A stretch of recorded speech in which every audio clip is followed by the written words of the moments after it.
আসসালামু আলাইকুম।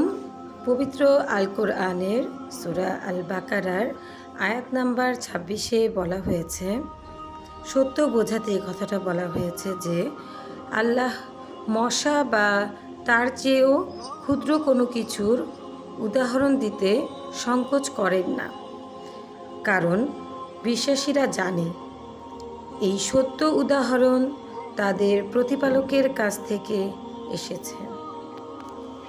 আর সত্য অস্বীকারীরা প্রশ্ন করে, আল্লাহ কী উদ্দেশ্যে এমন উপমা দিয়েছেন? এভাবে একই উদাহরণে অনেকে পথভ্রষ্ট হয় আর অনেকে সত্য পথে পরিচালিত হয়। অবশ্য ফাসেক বা সত্য পরিত্যাগকারী ছাড়া কাউকে আল্লাহ পথভ্রষ্ট হতে দেন না। ২৭ নম্বর আয়াতে বলা হয়েছে, আসলে যারাই আল্লাহর সাথে দৃঢ় অঙ্গীকার করার পর তা ভঙ্গ করে, আল্লাহ যে সম্পর্ক বহাল রাখার আদেশ করেছেন তা ছিন্ন করে এবং দুনিয়ায় অশান্তি ও বিশৃঙ্খলা সৃষ্টি করে, নিঃসন্দেহে তারাই ক্ষতিগ্রস্ত। ২৮ নম্বর আয়াতে বলা হয়েছে, তোমরা কিভাবে আল্লাহকে অস্বীকার করো? তোমরা নিষ্প্রাণ ছিলে, তিনি তোমাদের প্রাণ দিয়েছেন।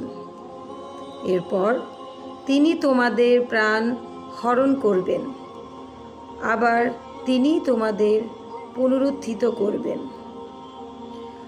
আর শেষ পর্যন্ত তারই কাছে তোমাদের ফিরে যেতে হবে। ২৯ নম্বর আয়াতে বলা হয়েছে, তিনি জমিনের সব কিছু তোমাদের জন্যই সৃষ্টি করেছেন, আর তিনি তার সৃজনশীলতা প্রয়োগ করেছেন মহাকাশে। তিনি মহাকাশকে বিন্যস্ত করেন ৭ স্তরে। বস্তুত শুধু তিনিই সব বিষয়ে সব কিছু জানেন। অর্থাৎ আসলে যারাই আমরা আল্লাহর সাথে দৃঢ় অঙ্গীকার করার পর সেই অঙ্গীকার আমরা যারা ভঙ্গ করব এবং আল্লাহ যাদের সাথে সম্পর্ক রাখার আদেশ করেছেন, আমরা যদি সেই সম্পর্ক ছিন্ন করি এবং দুনিয়ায় যদি আমরা অশান্তি ও বিশৃঙ্খলা সৃষ্টি করি, তবে অবশ্যই আমরা ক্ষতিগ্রস্ত হব। অর্থাৎ যারা এই কার্যকলাপগুলো করবে তারাই ক্ষতিগ্রস্ত হবে। আর আমরা কিভাবে আল্লাহকে অস্বীকার করব? কারণ আমরা যখন নিষ্প্রাণ ছিলাম, আমাদের দেহে যখন প্রাণ ছিল না, তখন তিনিই আমাদের প্রাণ দিয়েছেন।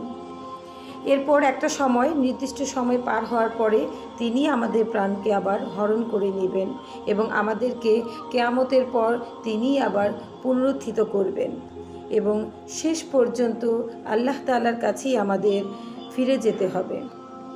তিনি পৃথিবীর জমিনে আমাদের জন্য সব কিছু সৃষ্টি করেছেন। তিনি এর সৃজনশীলতা প্রয়োগ করেছেন মহাকাশে, অর্থাৎ সৌরজগতে। তিনি মহাকাশকে বিন্যস্ত করেছেন ৭টি স্তরে, অর্থাৎ আমরা জানি যে আকাশ ৭টি স্তরে বিন্যস্ত। বস্তুত তিনি সকল বিষয় সম্পর্কে সম্যক অবগত রয়েছেন। আল্লাহ তাআলার পথে যাতে আমরা আমাদের জীবনকে সুন্দরভাবে পরিচালিত করতে পারি, সেই তৌফিক আল্লাহ আমাদের দান করুন। আমিন।